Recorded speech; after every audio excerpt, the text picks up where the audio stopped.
ነብዩ ዮናስ ከብዙ ዘመን በፊት ዮናስ የሚባል አንድ ነብይ ነበር። ዮናስ ብልህና እግዚአብሔርን የሚፈራ ሰው ነበር። ዘወትርም እግዚአብሔርን በጸሎት የሚጠይቅ ሰው ነው። እግዚአብሔር ዮናስን ለተለየ ዓላማ ፈለገውና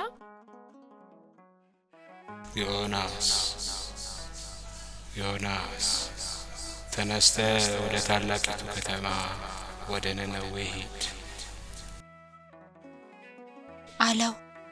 ሕዝቡ ክፉ ስራን በመስራት እግዚአብሔርን አሳዝነው ነበርና ከክፋት ስራቸው እንዲመለሱ ያስተምራቸው ዘንድ እግዚአብሔር አምላክ ዮናስን መላክ ፈለገ።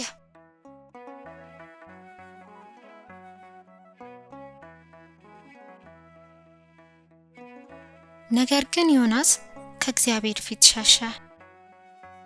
ከእግዚአብሔር ይደበቅ ዘንድ ከኢየሩሳሌም ርቆ ወደ ተርሴስ ይሸሽ ዘንድ ተነሳ።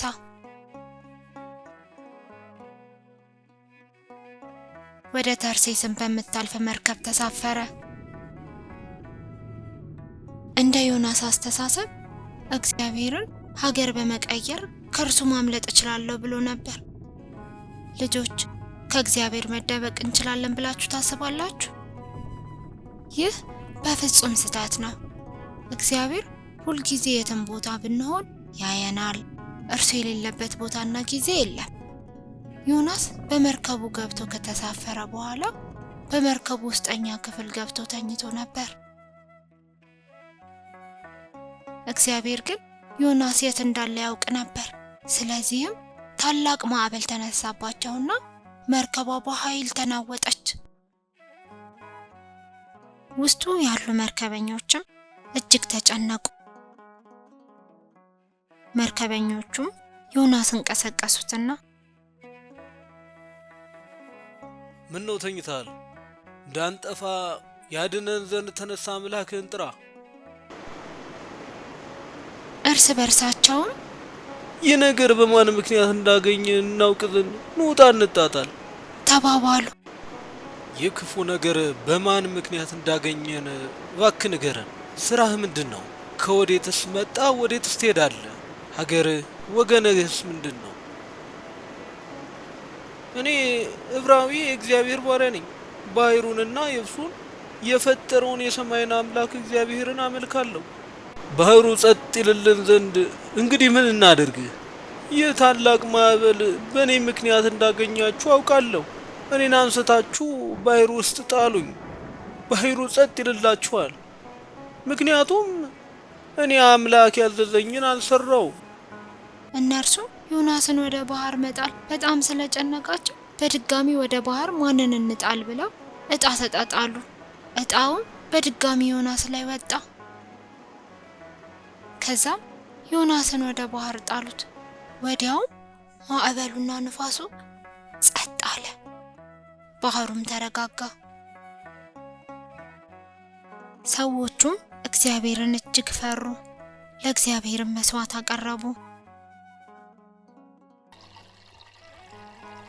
ዮናስም በባህር ወደ ጥልቁ ወረደ።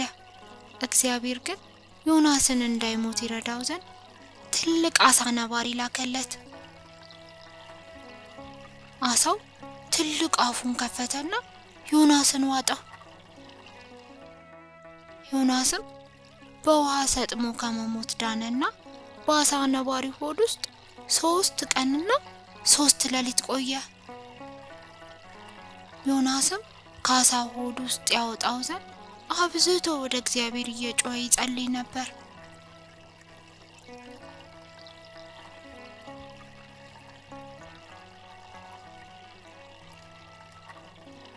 እግዚአብሔርም የዮናስን ጸሎት ሰማና አሳው ከውሃው ወደ ውጭ አውጥቶ በመሬት ላይ እንዲተፋው አደረገ።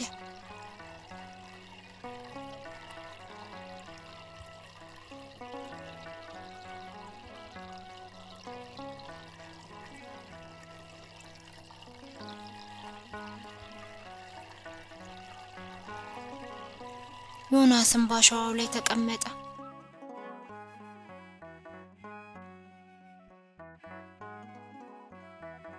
ተነስቶ ለእግዚአብሔር በመታዘዝ አስቀድሞ ያደርገው ዘንድ የነገረውን ለመፈጸም ወደ ነነዌ ሄደ። ልጆችዬ ከዮናስ ታሪክ ምን እንማራለን? እግዚአብሔር ሁልጊዜ የትም ቦታ ቢሆን እንደሚያየን፣ እርሱ የሌለበት ቦታና ጊዜ እንደሌለ፣ ከእግዚአብሔር መሸሽ እንደማይቻል አላችሁ። እግዚአብሔር ደግ አምላክ ስለሆነ ባለማወቅ ብናጠፋ እንኳን ይራራልናል። እንድንጠፋ እንደማይፈልግ አላችሁ ልጆችዬ። ጎበዞች፣ በቀጣይ በሌላ ታሪክ እስከምንገናኝ ሰላም እግዚአብሔር ከሁላችን ጋር ይሁን።